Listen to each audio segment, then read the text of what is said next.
All right, this is not the cleanest of guest slot layouts, guys, but you should appreciate that we are both on screen.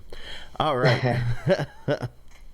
What's up, everybody? This is Brian with Where Rebels Are, streaming on Twitch. We talk about the market 4 days a week. We will do all of our disclaimers and whatnot later in the stream, as the first hour has been dedicated to our guest speaker. So we've got Eric Romanio. He is a political science major, and he has done volunteer work in multiple campaigns. He is here to discuss with us multiple things in the current political climate.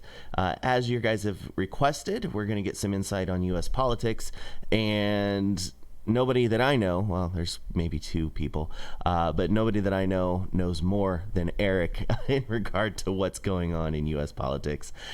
So go ahead and introduce yourself, Eric, and you guys will have an opportunity later on to ask questions, but I have pretty much given him the open floor for the hour. So introduce yourself. Welcome, welcome.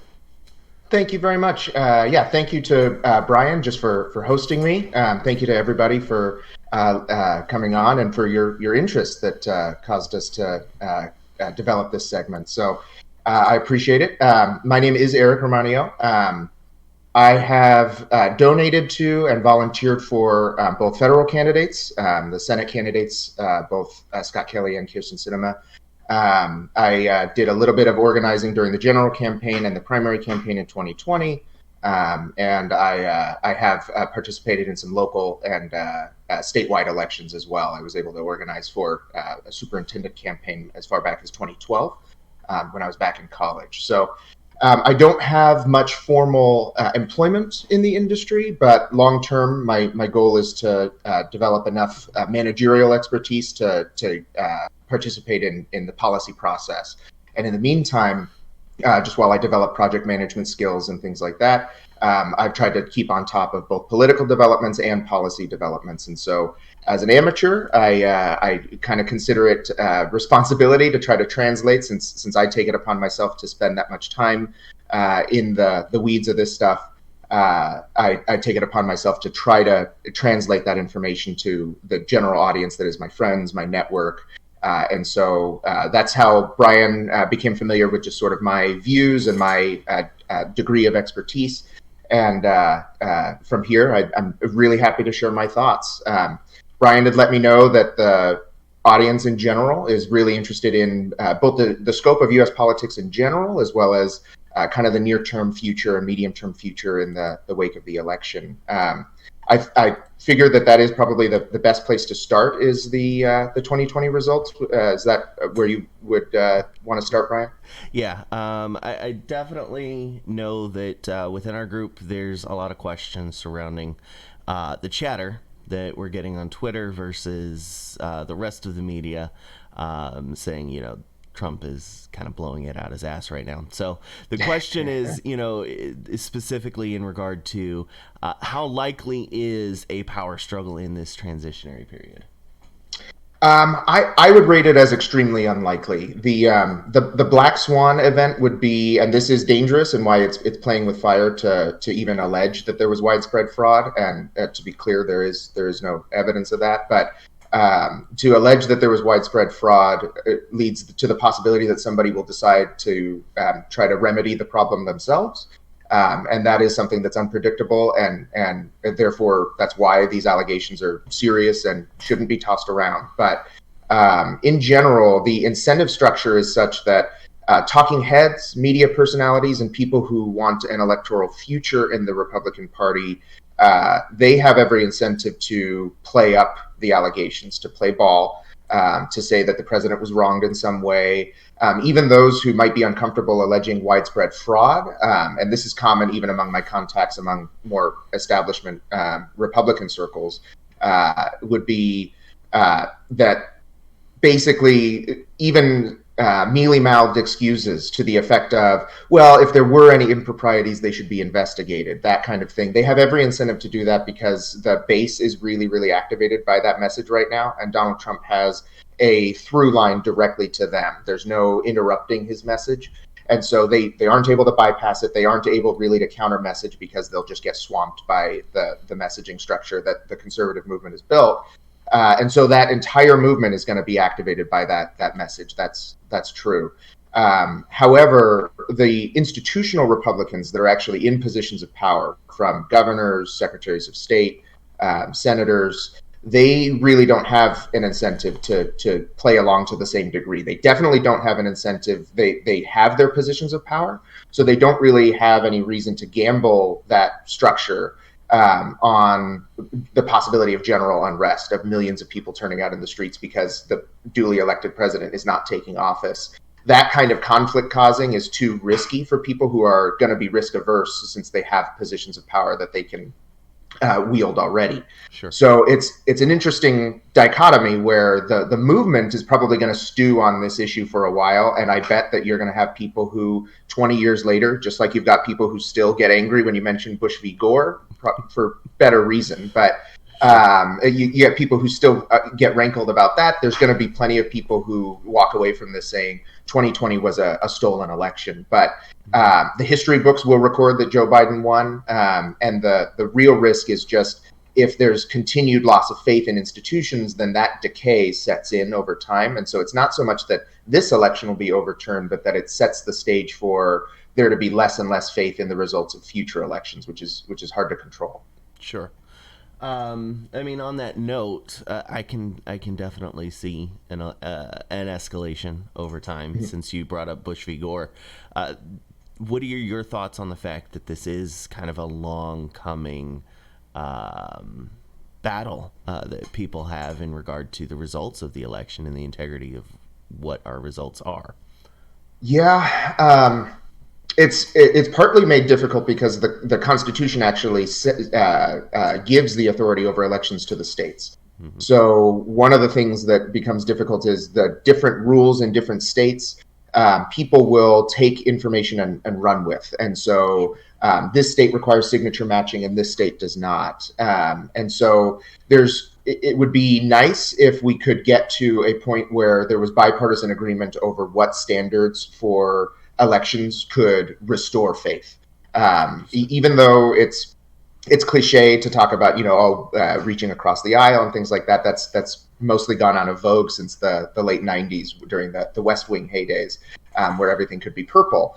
But this is one area where it would really do well to have some kind of a blue ribbon commission would be helpful, as well as just governors and secretaries of states of the different states actually joining together to maybe declare a set of standards that would increase faith in elections overall. So things like a paper trail being guaranteed, things like bipartisan commissions with clear review processes that are pretty consistent across state lines. So you as a voter don't feel like I don't know if my vote counts if I move, for example, and things like that, where then in the tradition of ALEC or other kind of state model legislation, if you could get different states to pass kind of similar standards for baseline election protection and integrity rules, then you might have some more faith in that, and you'd have something to fall back on, so to speak, when someone comes along and says, oh, well, this was rigged. Well,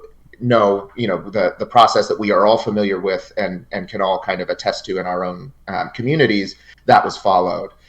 It's difficult to fight misinformation overall, but I think that would start to go a long way, because right now what ends up happening is people feel like partisan control of election boards, partisan control of, in particular, statewide offices that control elections.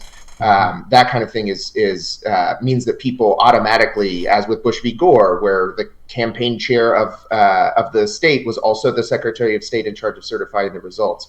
Those kinds of perceived conflicts of interest, in the same way that in financial markets, perception is everything, and conflicts of interest can make or break the integrity of a deal. It's the same sort of thing. People have an innate smell test that they filter all of their information through, and so when they see things like that, they start to question things. And so if they can set standards, that's going to go a long way.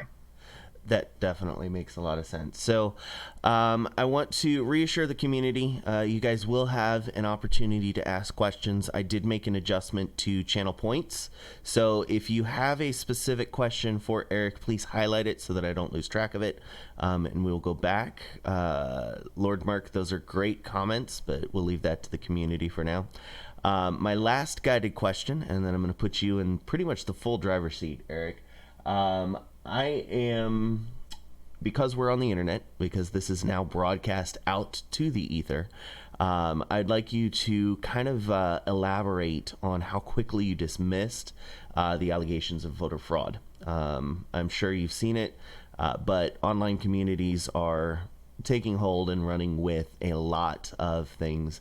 I personally have done a significant amount of research to dig in, and I can quickly dismiss it myself, and you clearly can.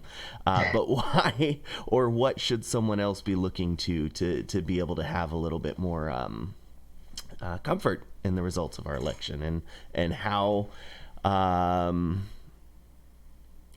what would you constitute to be worthy of saying is widespread voter fraud, versus what is it that we're actually seeing? Yeah, and that actually raises a point that I failed to touch on in that initial response anyway, is Democrats in particular, or supporters of the president-elect in particular, should be careful not to radicalize on accident people who have general concerns about the election but haven't quite grabbed a hold of the conspiracy narrative. There's plenty of people out there who just aren't familiar with the structure of how elections are conducted. And so when things like, suddenly Pennsylvania is 2/3 mail ballots and things like that, that starts to sound fishy if you don't know very much about how the state's going to handle the change. And if you reject those concerns outright instead of being able to provide information, then that's going to lead somebody to assume that something's being hidden. And so I do think it's incumbent on those of us to share kind of this dispelling. And so I'm thankful for the question. The most conspiratorial claims are a little easier to dismiss in the sense that a large, well-funded operation to stuff ballot boxes, that would be pretty difficult to pull off in the dark, whether it's because, I mean, you can't really make a LinkedIn post or an Indeed job posting for ballot box stuffers. And to just get the manpower that would be required to fill out a whole bunch of ballots and things like that, that would be an operation that would be very difficult to keep under wraps in general in the United States. And in particular, we do benefit from, even though there's been some noise to the contrary, we do have a fairly free press. And we have a free press that has, in some corners still, some very active and dedicated, even conservative truth tellers that would want to trace that down. And so first off, the absence of there being any blockbuster report from somebody at the Wall Street Journal, from The Economist, from The Guardian, which is no friend to establishment liberals any more than conservative outlets are. The fact that there's no expose that is saying, Mike Bloomberg funded an operation in some city to stuff ballot boxes, that already, even though it's a negative and it's difficult to prove a negative, that lowers the bar for any other claim that comes through, it actually raises the bar for any other claim that comes through, because there's plenty of people who have a vested interest and a financial interest in revealing that sort of thing, not to mention just an ideological reason for it. The second reason is, again, the Constitution does give each of the states control over their elections. Congress can regulate federal elections, which is how it, for instance, passed the motor voter law. It's why you can register at the DMV. But they are not able to impose exactly how a state actually conducts its elections. And virtually all the states align most of their other elections, congressional and federal, as well as statewide. They align it either to the overall November date, or they alternate. They do their federal elections, and then they might do their statewide elections in off-cycle years. And in either case, the states have their own structures. They have their own appointed office holders that often administer statewide resources to different local counties and boards. and then the local counties and boards control the actual basic conduct of the election. I'm out of Maricopa County in Arizona, and we have been notorious in years past for being very slow to count our ballots. But the nice thing is it is under local control. It's up to us to hire and fire the people that are on our elections boards, that are our county recorders. And I have every faith that our county recorder, currently Adrian Fontes, but before that, Helen Purcell, they they were doing their jobs to the best of their ability. And whether that was well or poorly, they were doing their jobs to the best of their ability, and they were doing the job they were hired to do. And so when we're talking about stealing an election, we're talking about having dozens potentially and possibly hundreds of people whose job it is to pull this off participate in a scheme.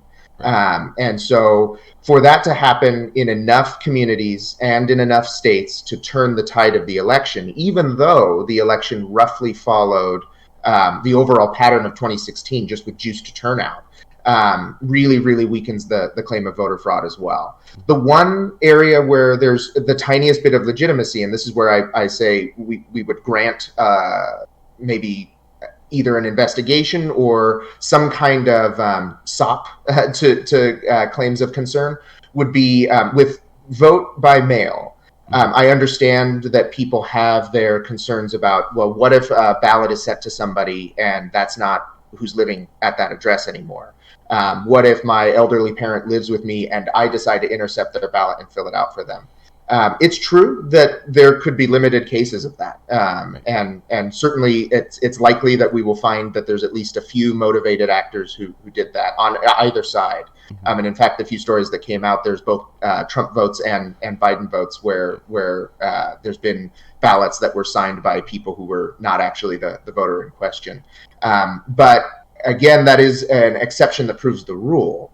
Is that the limited exceptions where the circumstances are right to allow somebody to commit a crime, and to be clear, those people should be punished.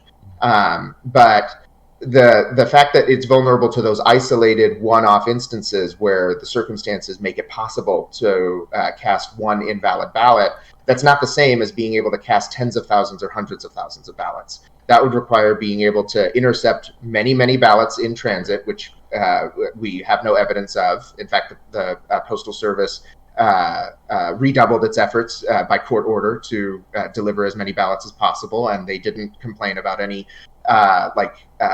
being run off the road and having ballots stolen from them or anything like that. Right. There were no election observers besides the one person who has sworn conflicting affidavits that there were any witnesses to widespread ballot box stuffing. And I personally was up watching Twitter video feed of reporters in Green Bay watching county clerk go fetch ink so that they could print out the results and drive them over to the county seat where they could be certified at the county level as they were counting on election night. So it's just, you've got honest people in their communities just trying to do their job and count their neighbors' votes. And so you will have some people, and those people that commit limited scale voter fraud, they should be punished. And those examples are unfortunately going to be used as a canard to say that widespread voter fraud is possible. But when we're talking about scale, we're talking about the difference between being able to smash a window and steal something out of somebody's car and drive every car off the lot of a dealership. They are very different scales of crime. They would require a lot different scales of resources, and so it's just it's nonsense, absent any countervailing evidence that no one with public trust has really been able to vet. Good. All right, so you heard it here, Twitch. Put the voter fraud fears to rest. It is well-founded. We will definitely continue the conversation, as always. Join the Discord if you want to keep going on that topic in particular. We do have some highlighted messages, but in the interest of time, I want to let you know we are sitting at about 38 minutes or so. So I want you to go ahead and tackle some of the other stuff that you had on your agenda specifically for today. And we will field questions. I'll give you 10 minutes, I think, for 10 questions. Do you think that's fair? Yeah, that works pretty well. Perfect. All right. On to the next topic. What do you got for us? Excellent. Well, next up would be kind of related to the voter fraud aspect of it, would be the other narrative that's taken hold since the election results, or at least in the zeitgeist of commenting on elections, is the polls and the data, as well as the conclusions that can be drawn from what results we do have. So I do want to touch on that very briefly. You would see conflicting reports that either the polls are complete nonsense, or the polls were right. And I would caution against any overconfident analysis of the data as of right now. It would seem, based on the state-by-state results, as well as the national poll results, the national polls actually got it fairly right. And as a matter of fact, within the margin of error, they were fairly close, or within historical pattern for even 2016, and so that's always been kind of an overblown narrative as far as the national polls are concerned. They were pretty close. Right. On the state-by-state level, their performance varied wildly. It does seem that in the industrial Midwest in particular, and then in Florida as well, there's something systemic going on that makes those electorates difficult to get a good sense of. The shy Trump voter effect does seem to be at play, but I don't really think that it's because people are unwilling to say that they support Trump. I think that that's the wrong interpretation. I think that there's a certain type of person who probably just doesn't want to answer a pollster's call and be interviewed by a media organization or somebody that they perceive to possibly be a ringer. And so that skew means that you're going to have some sampling problems, and it would seem that pollsters have not yet accounted for that properly in their modeling, and they need to develop, whether it's online polls, whether it's partnering with organizations that make it so that maybe they get across. Maybe it needs to be that the Wall Street Journal and Breitbart hold a poll together, but you need to be able to reach the actual population you're trying to sample, because otherwise the data is going to be worthless. And so in Wisconsin, in Michigan, there were some pretty big polling misses. You had Joe Biden up 16 points in some polls in Michigan in the week or two before the election, right. And it was decided by almost the same, a very similar margin to what it was decided in 2016, which was razor thin. Meanwhile, in several states like Georgia, the polls seem to have been pretty on. If you were just using historical trends, Georgia probably shouldn't have gone blue this year, but its electorate has accelerated a little bit in its blue shift. And the kind of hint towards that in 2018, when Stacey Abrams was nearly elected governor, that really proved itself in this case, and that it came down to organizing, which base turned out just that little bit more, and it came down to a few thousand votes. So in different states, you're going to have to take the lessons based off of the data in those electorates. And so there's some areas where it seems like pollsters have gotten a good model of what the electorate looks like, what their sampling should look like, kind of the methods that they can use to reach the right people. And then there's other areas of the country where a lot more work is going to need to be done. Right. And because of that, I would just really caution against saying that the polls are worthless or that the polls are everything. The polls are still going to drive most political decisions. Politicians don't have much else besides the letters and calls that go into their offices and polls to tell them what the electorate is thinking. And so the industry has a lot that it's going to have to chew on for this. In addition to that, the exit polls. Be really, really, really cautious with any of the articles that are going to be out here claiming either that X demographic won the election for Joe Biden, or that such and such demographic is showing signs of shifting towards one or the other party. The one narrative that is kind of proving true over time is the suburban shift. Well-educated, in particular millennials, are aging into kind of the middle-class structure. They're settling down, starting families, buying homes in the suburbs outside of growing areas. And millennials as a group are more diverse than their predecessor generations. And so that's leading to a bit of a bluing or purpling of a lot of areas.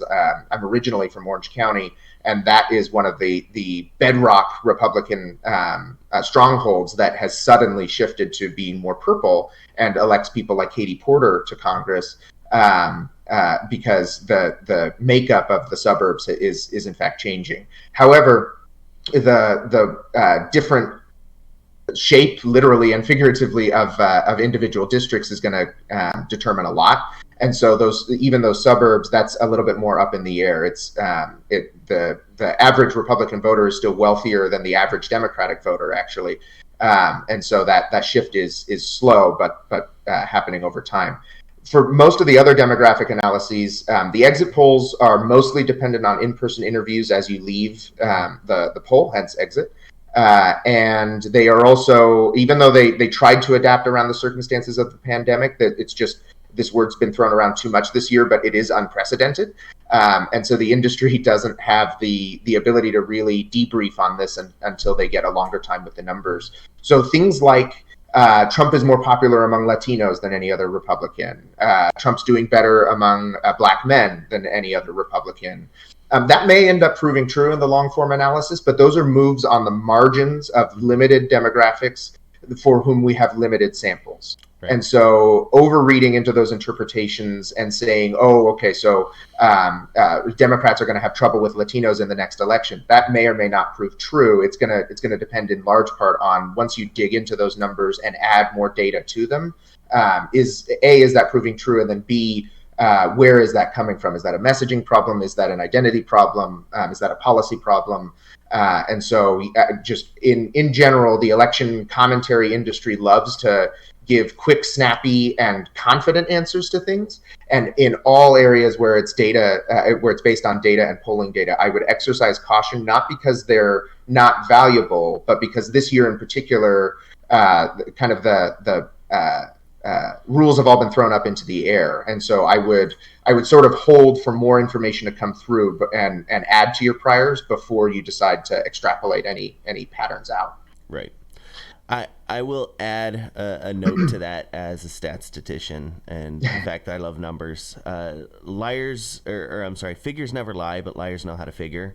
And what you're specifically talking about from a statistical analysis standpoint is the quality of sampling. If you are taking samples from very specific regions or demographics or groups, you're going to get a very specific output. But it does tend to, on the micro level, ignore macro trends. And I think that's the caution that you're trying to put here in regard to exit polls. Exactly, yeah. And in particular, when we're talking about performing a lot better in South Texas among Latinos, that's a super, super specific subset of the population, or South Floridian Latinos. Whereas based on the exit polls that we see so far, the macro trends basically held in places like Arizona and Nevada and New Mexico and Colorado. So it means that you're really going to need to address, well, what are the specific circumstances of the sample that I'm dealing with? Is there something unique about this population, or is it just that I'm too narrow in what I'm looking at? And so it's going to take a lot more post hoc analysis, and so just trying to overread into that is going to kind of produce tunnel vision and get you less thorough results than you would want. All right. This one is actually a directed question, so I'm going to go ahead and throw it because this is in regard to what you just covered. Do you feel as though purple areas grow in traditionally red areas? There will be more radicalization will there be more radicalization of the right wing? It seems more people from blue areas can easily move to red areas rather than vice versa. That's an astute observation. I think it's Sarah Silverman who talks about everybody move back to your hometown, and it's because of that exact effect that we all move to the cities. We chase economic growth, and then we're surprised when we're all clustered into metro areas. So absolutely, the polarization of the urban-rural divide is real. It's in the data. It's unavoidable. And then the suburbs are sort of the border areas that are purple.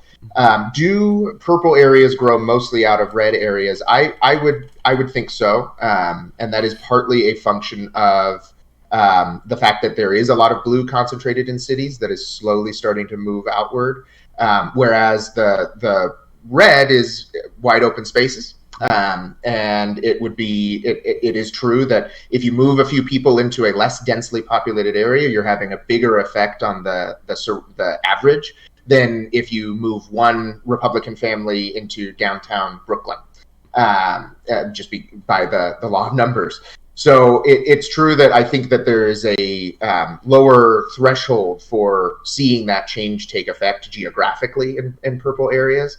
What I will say is touching on the radicalization of the right. I think both groups need to figure out a path forward that does not involve so much, and this is a third rail phrase to use on the internet, but so much identity politics. The Republican Party has largely become the party of working class white people, or at least it brands itself as such, is how I'll put that. Right. And the Democrats would consider themselves the party of a working class diverse coalition, as well as I think they would, in their heart of hearts, say, and educated suburbanite whites. And so the issue there is when you tie your ideology so much to identity, it becomes very difficult to actually mix the two. And so the purple areas growing out of red areas is illustrative of that problem, because those suburbs in particular, so the Orange counties, the Maricopa counties, the suburbs around Atlanta, all of those areas are areas where there might be established red populations with diverse groups of more blue voters moving in. And those areas kind of butting up against each other, that's, I would argue, helpful. I think that it would mean that people end up having shared interests.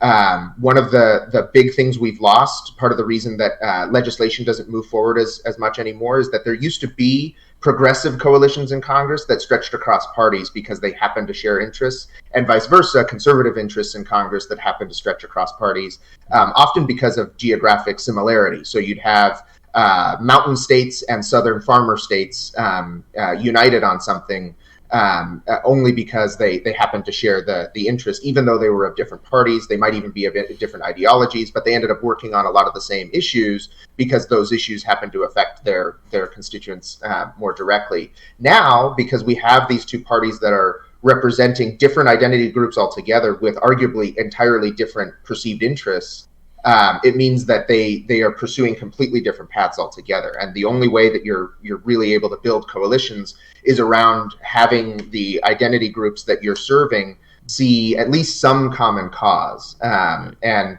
that's difficult when you have a bomb thrower at the very top right now.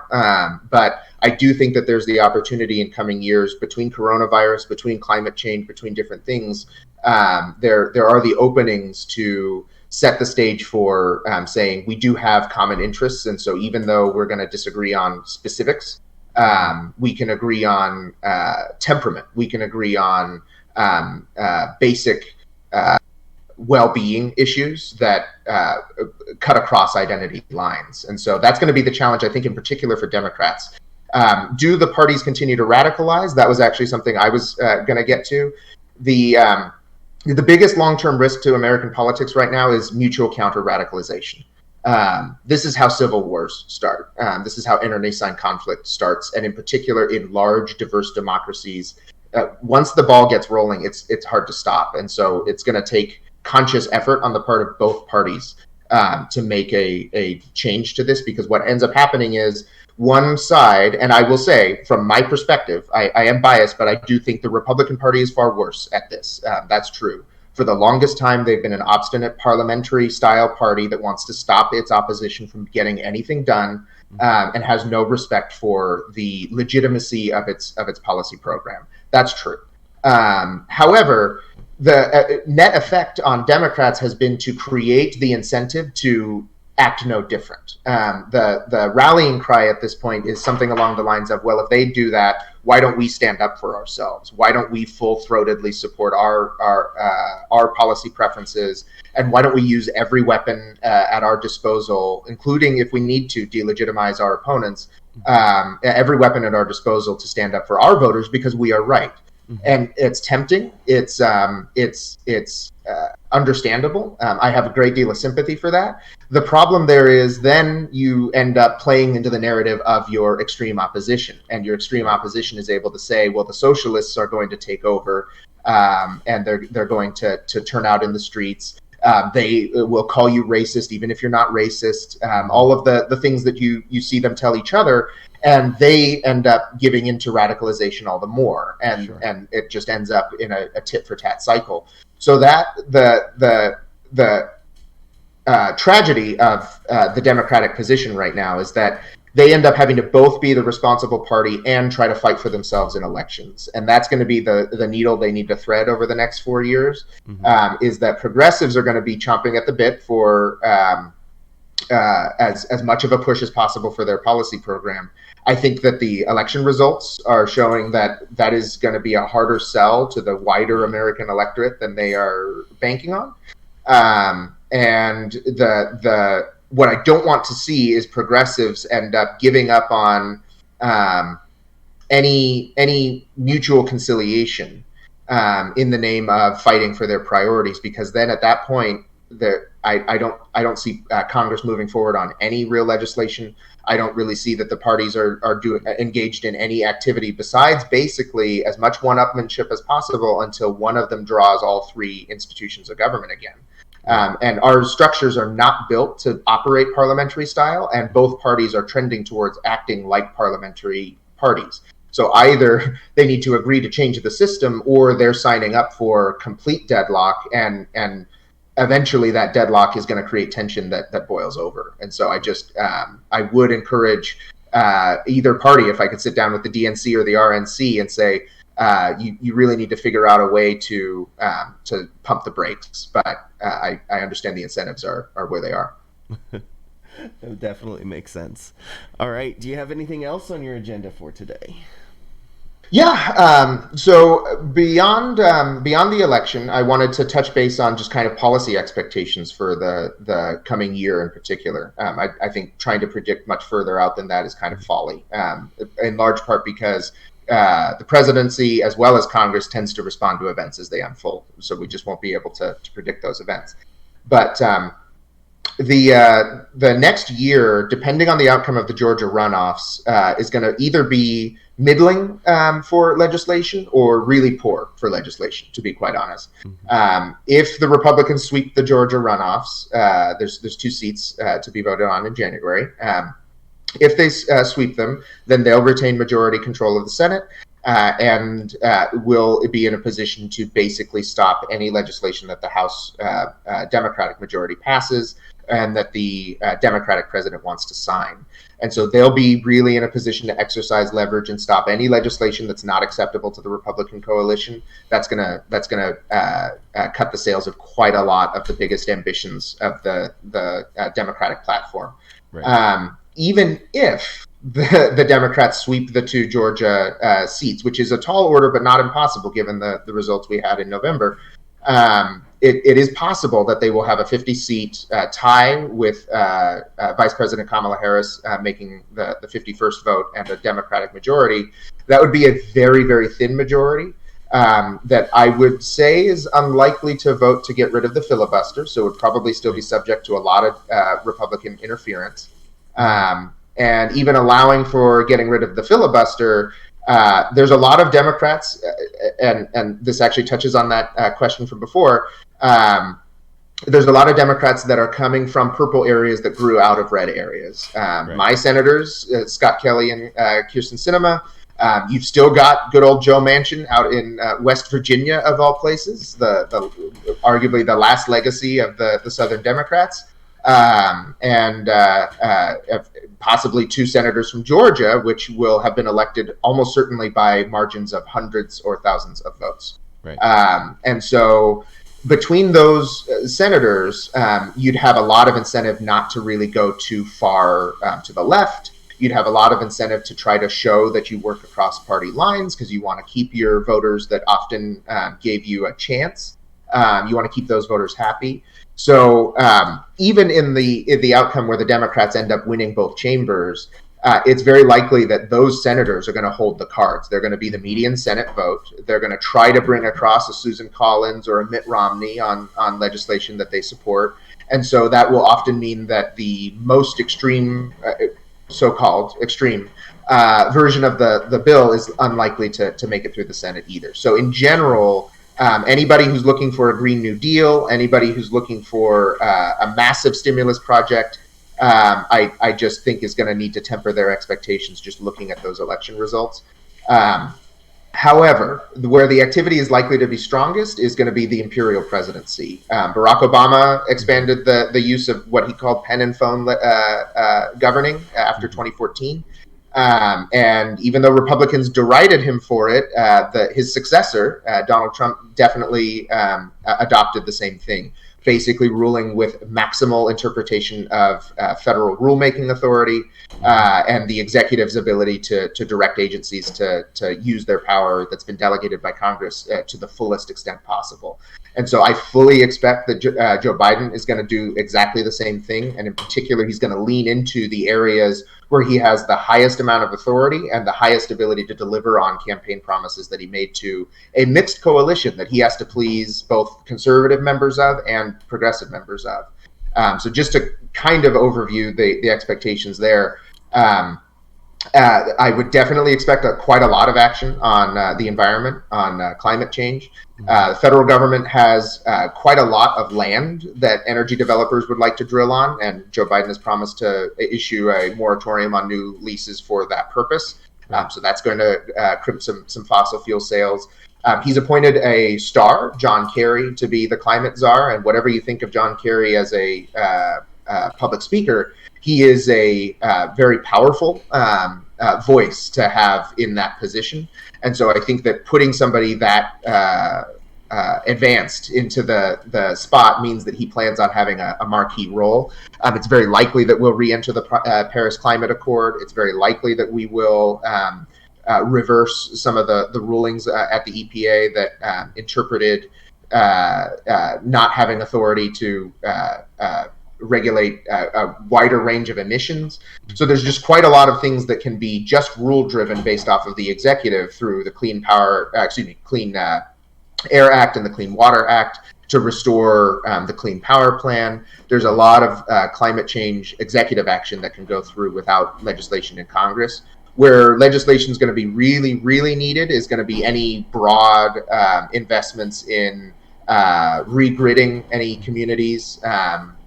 Funding anything related to nuclear is prohibitively expensive, and so that would likely mean that it would need legislation.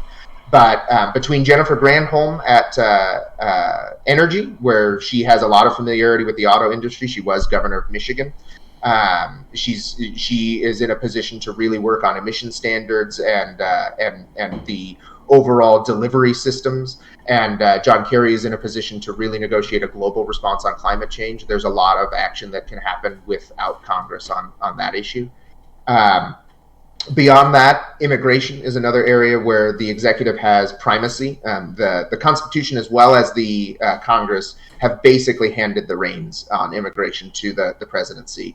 The big differences would be large-scale changes in visa classes and things like that. That would still require legislation, but almost everything done under the Trump Department of Homeland Security and Departments of Justice would likely be reversed slowly, but likely be reversed under the Joe Biden administration. I do expect the incoming DHS secretary, who is an immigration expert, actually, he was deputy secretary and had the immigration portfolio. He's very well versed in these issues. I think that they will turn as much law and legal power, toward reversing the detention systems. I think they will probably rip up some of the third-party country agreements that are limiting refugee flows into the U.S. Below what the incoming administration is probably likely to want. And I do expect that what employers are going to like is an overall relaxation of enforcement. What they won't like is there is noise to ramp up enforcement on employers that use illegal labor and often end up abusing that labor. But doing that enforcement through possibly Department of Labor actions that impose most of the penalties on the employer rather than the migrant. So that is an area where the president has a lot of authority. It will take its time to work through the federal bureaucracy, but has a lot of authority to implement change as soon as they are in office. And so expect a lot of reversals on that. And in similar vein on trade, the president has wide latitude to set tariffs. has wide latitude to sign new trade agreements and renegotiate on behalf of the country and submit treaties to the Senate. I don't expect many new trade agreements to make it through Congress anytime soon because both parties have learned a little bit of hostility to trade. But I do expect that under Biden, we will see a relaxation of a lot of the tariffs and restrictions on different forms of trade, both because the coronavirus crisis will necessitate kind of improving as much as possible. The cross-border flows will want as much economic growth on the back of trade as possible. And I think that in general, Democrats are not going to pursue the same strategy that Trump did, which is maximum pain to produce the leverage that is going to get your trading partner to go along with the agreement that you want them to sign. I think we will be more conciliatory in general in a trade strategy. So in all of those areas, I think that you're going to see rapid fire changes and rule issuings as soon as the incoming president takes office. And the personnel that he's appointed over those agencies is really interesting in the sense that you can tell that they really want to hit the ground running. They've gotten a lot of experienced, competent people who are going to start issuing memos basically the second they get in. All right. Well, you talked just a little bit about the cabinet, and I know that we've got some people chomping at the bit for questions. Yeah. We're at the 10-minute-ish mark, so out of respect to the audience, let's go ahead and field some questions. Do you have any last comments you want to make before we transition? No, I think we hit on most of the agenda that I had, and I do want to maximize the time. So yeah, hit me.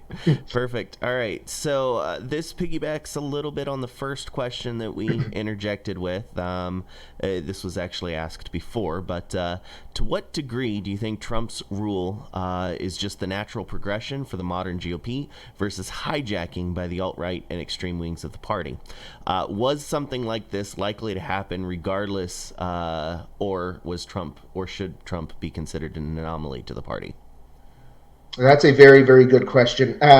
Trump's style is the anomaly to the party, not necessarily the vein of thought that he plays to, is how I would thread that. So the bombast, the ability that no press is bad press. So the fact that you could say something extremely controversial and benefit from it. That kind of thing, that does seem fairly unique to Trump. I don't think that you're going to see Mitch McConnell out here calling anybody rapists and murderers coming into the country anytime soon. But because the consequences for him would be different than the consequences for Trump, right, even among voters that like him. And so that is something that Trump had mastery of just from his background too, as being a reality TV show host. He knows how to play the camera. That is his genius for sure. Where the aberration stops is the ideological issues. The conservative embrace of authoritarian tendencies did not start under Trump. It did not start in the 2016 primaries. It started a long time, even before George W. Bush, although it accelerated, I think, in the war on terror mentality. I think the defensive posture that the country adopted really gave fertile soil to the seeds that had already been planted before. But the taking advantage of racial animosity and things like that predates the modern Republican Party.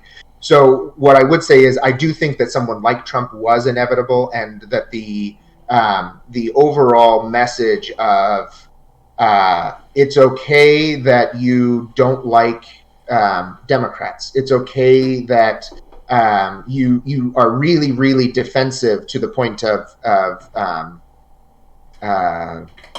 possible violence, of your way of life. That playing with fire of the cultural issues and the identity issues it is longstanding and was always going to culminate in that being the message that the Republican base demanded, because it's what the base has been fed for years. Barack Obama came into office basically trying to pretend that he was not black for all intents and purposes. He avoided the topic as much as possible because, as he put it, I don't want to be the president of Black America. I want to be the president of America. And so he assiduously messaged around his identity.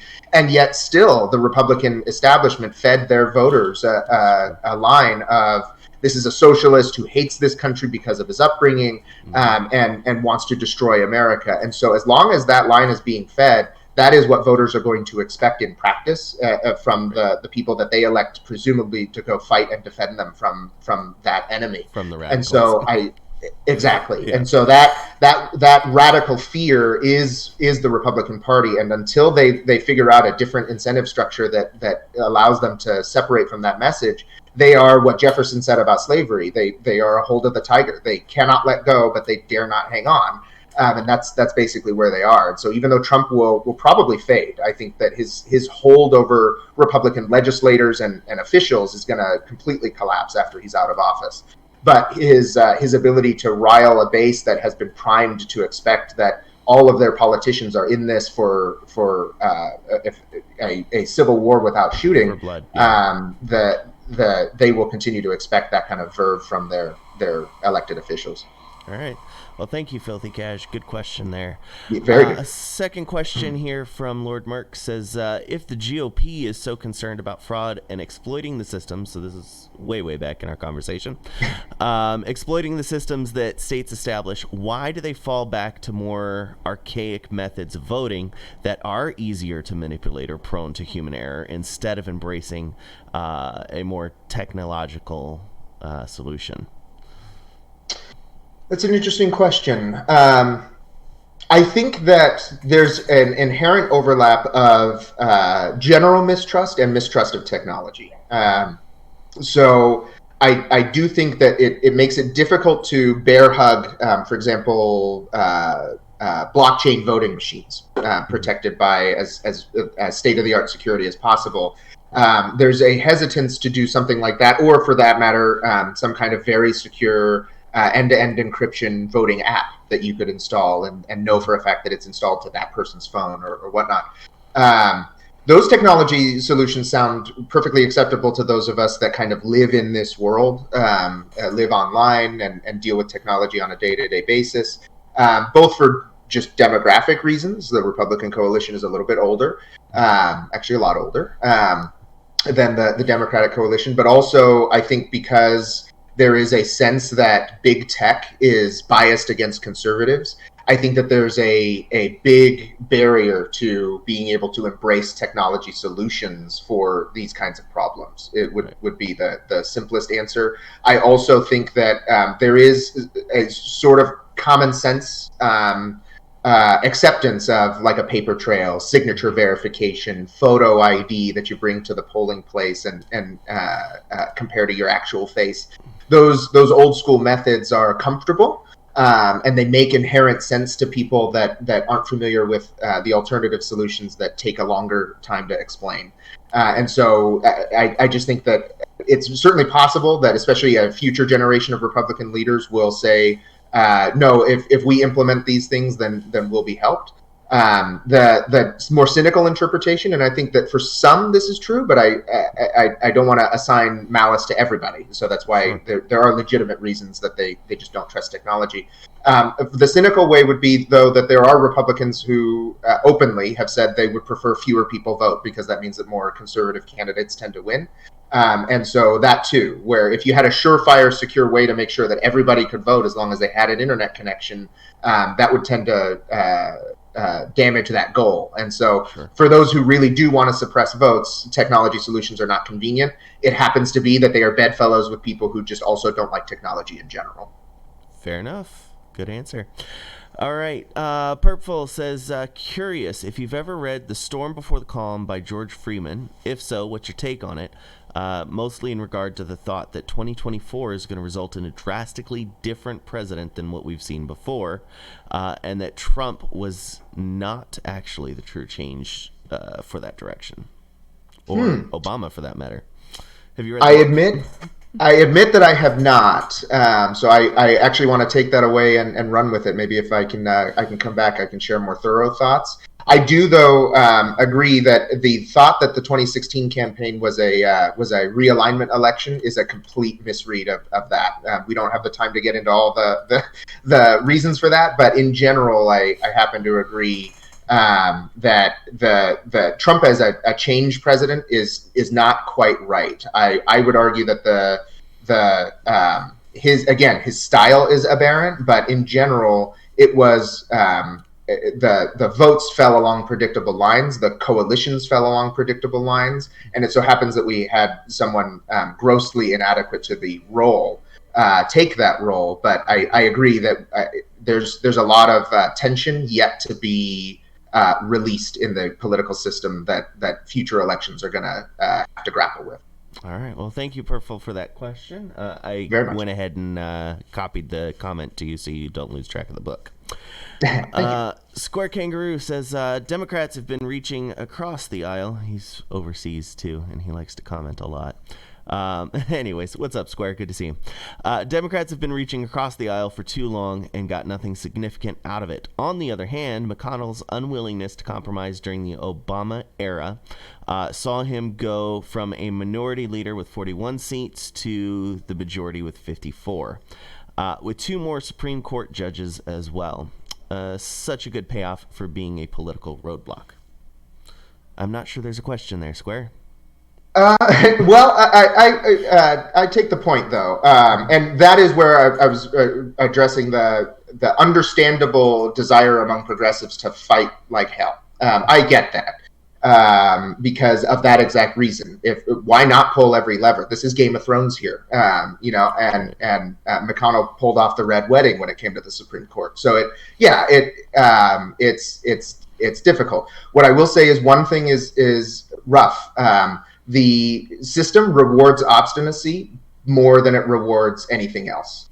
Progress is harder to achieve than stopping progress. So the fact that Republicans got more out of being obstinate is not is not a reason to believe that being obstinate will get you policy outcomes that you want to achieve. Whereas the policy outcomes that the Republicans want to achieve is more status quo aligned, so it's easier for them to just block and tackle their way.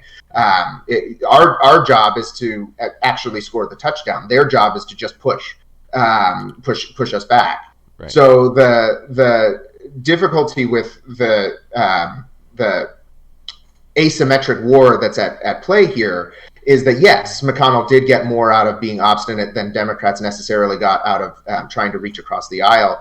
However, the things that Democrats want to achieve institutionally require reaching across the aisle to achieve, in part just because of the makeup of how our Congress is structured, in particular the Senate, which rewards conservative constituencies with a lot more weight. And so it just means that you end up having to kowtow to conservative voices within the Senate to get anything through Congress in general. So yes, I happen to agree that conciliation is declining in usefulness to Democrats, but I do think that the ability to recognize your opponents as legitimate, the ability to say we believe that we should be governing for everyone, not just our side. Those things are important to being able to maintain your own legitimacy and really be able to paint the other side as obstinate. And I would be careful to say that bipartisanship has gotten nowhere. The ACA did pass. The cap and trade legislation did pass the House. It didn't get enough presidential leadership through.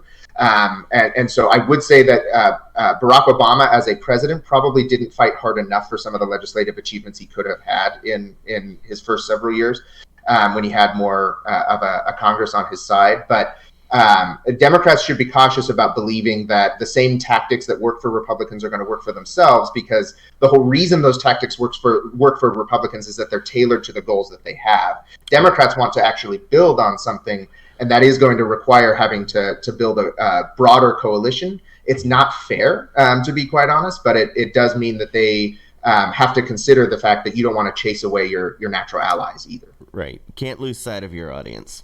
Exactly. All right. Well, this has been a phenomenal interaction. I really appreciate you taking the time to come. We are over time, and out of respect for the fact I know you've got a whole life outside of this, I want to give you the opportunity to wrap up as you see fit. So any closing thoughts or comments? Real quick, Filthy, thank you for that comment. The only reason I'm skipping it is, one, because of time, but then also two, that's borderline private conversation, not so much in the public space, regarding social media and their responsibility for managing misinformation. That is something that's not yet, I think, in the arena for political oversight yet. And that's still something that they're struggling with on their own fronts. So we'll save that for another time. But Eric, to you. Absolutely. Yeah, no, I would, again, I want to thank Brian. I want to thank the audience for listening. I really appreciate the really thought out questions. I hope I did you justice and gave some level of insight, especially I know that there's an overseas audience. And so any insight I can provide to the mess that we must seem to be, I really appreciate the opportunity to cut my teeth in this format. So again, really appreciate it. I would just recommend that everybody make as many in-person connections as possible and connect with those people on a human level. Politics at the macro level is just the product of millions and millions of these little interactions. And so I value the fact that because I'm a real human who doesn't have a vested interest in deceiving you, you're willing to kind of hear me out. And that's the only thing that's going to cut across the worst of the conflict that we run into. So I would just encourage, breathe over the next little while, and really just try to engage the people in your life that you want to build a better one. And hopefully we'll make progress as we go. And again, thank you for letting me appear. And hopefully I will be able to speak with you again sometime soon. Well, I myself would definitely welcome that, and I'm sure that the audience or our group Rebels, you'd definitely be interested in that as well. Let me know later, and we'll try to schedule something down the road. Also, I want to point out the fact that there was no prompting or preparation for Eric at all, and he very clearly just said, make sure that you know what you're known for, what you stand for. There's too much fighting about what people stand against, and you're going to draw better connections if you're making a stand for what you're known for, what you want to stand for. So there you go. Positive message. Thank you very much for that, Eric. I really appreciate the time. We'll see you hopefully in a future stream. Absolutely. Well, thank you very much. Have a great day, everybody.